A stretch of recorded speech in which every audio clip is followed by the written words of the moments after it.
जय श्री कृष्णा। श्रीमद् भगवद गीता अध्याय 5। अर्जुन बोले, हे कृष्ण, तुमने पहले कर्मों का त्याग करने को कहा, फिर कर्म की प्रशंसा करते हो। इन दोनों में जो अधिक हितकर है वह एक बात निश्चय करके बतलाओ। श्री कृष्ण बोले, कर्मों का त्याग और कर्मों का करना ये दोनों ही मोक्ष देने वाले हैं, परंतु इन दोनों में कर्म त्याग से कर्म योग हितकर है। जो किसी से द्वेष नहीं रखता, ना किसी पदार्थ की इच्छा करता है, वह सन्यासी है। ऐसा पुरुष संसार के बंधनों से छूट जाता है। साख्य और योग को मूर्ख लोग ही पृथक पृथक कहते हैं, पंडित नहीं कहते हैं। जो इन दोनों में से एक में भी अच्छी तरह स्थित हो जाता है, उसको दोनों फल प्राप्त होता है। ज्ञान जोगियों को जो स्थान मिलता है, वही कर्म जोगियों को प्राप्त होते हैं। ज्ञान योग व कर्म योग एक ही है। कर्म योग के बिना संन्यास का प्राप्त होना दुस्तर है।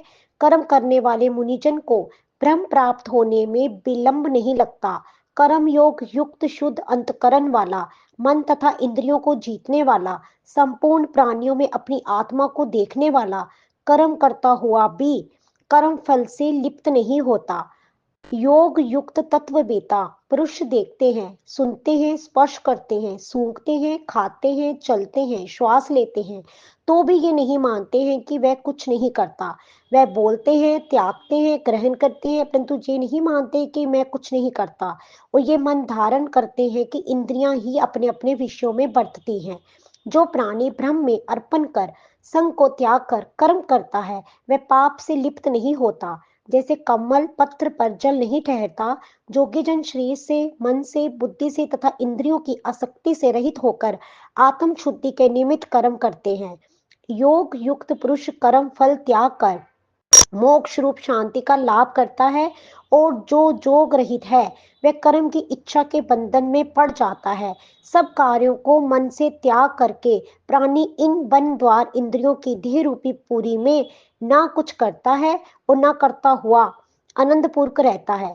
परमेश्वर किसी कर्म में प्रवृत्त नहीं करता, कर्म और कर्म फल को उत्पन्न नहीं करता।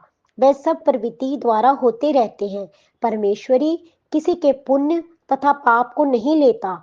ज्ञान जो अज्ञान से आच्छादित है, उसे जीव मोह को प्राप्त हो जाते हैं, परंतु आत्म ज्ञान के द्वार जिनका अज्ञान नष्ट हो गया है, उनका वह आत्म ज्ञान परमेश्वर के रूप को ऐसा भासित करता है, जिस प्रकार सूर्य संपूर्ण संसार को प्रकाशित कर देता है।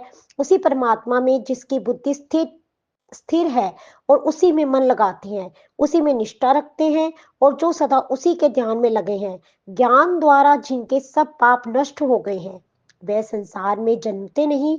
विद्या और विनय से संपन्न ब्राह्मण में, गाय में, कुत्ता में और चंडाल में पंडित जन की दृष्टि समान रहती है। जिनके मन में इस तरह की समानता उत्पन्न हो गई है, उन्होंने इस लोक में जन्म मरण रूप संसार को जीत लिया है, क्योंकि ब्रह्म निर्दोष और सर्वतत्र समान है, इसलिए वे ब्रह्म को प्राप्त हो जाते हैं। जो प्रिय पदार्थ को पाकर प्रसन्न और अप्रिय को पाकर खिन्न नहीं होते, ऐसी स्थित बुद्धि वाले मोह रहित ब्रह्मवेता को ब्रह्म स्थिर जानो। बाहरी पदार्थों में जो चित्त को आसक्त नहीं होने देता, वही आत्म सुख का अनुभव करता है और ब्रह्म में अंतकरण को मिला अक्षय सुख मोक्ष प्राप्त करता है। वह इंद्रियों के स्पर्श से जो भोग देते हैं, वह वसुता दुखदायी होते हैं। उनका आदि भी है और अंत भी है।